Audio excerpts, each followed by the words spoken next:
Na mheshimiwa Wetangula uko hapa, wewe ndio mkubwa wa bunge. Wanasema corruption iko mingi kwa bunge yako wewe. Na nakuambia kama uko hapa, you must be accountable Wetangula. You are the head of the legislative arm. You are third in command. Hatuwezi kuwa tunaongea wewe Savula, acha mambo ya time bana. Mimi naongea mambo ya maana bana. Wewe relax bana. Hapa ni nyumbani bana. Acha na hiyo. Mimi sio mtu wa kuharakisha. Mimi kuja polepole. Sasa ukizima microphone, mbona uzime microphone yangu?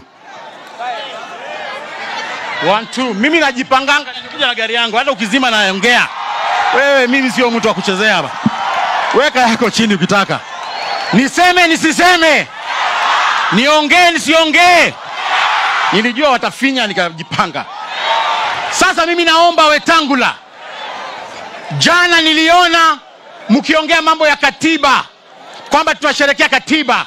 Naona mkikuwa kwa conference mkiongea mambo ya corruption. Wetangula, please step up. Mention the names of the members of parliament. Na kama hautataja tutajua ni wewe ndio uko hiyo corrupt. Na mwisho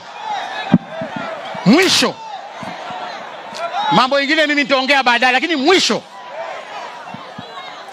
mimi nitakwambia Waluya,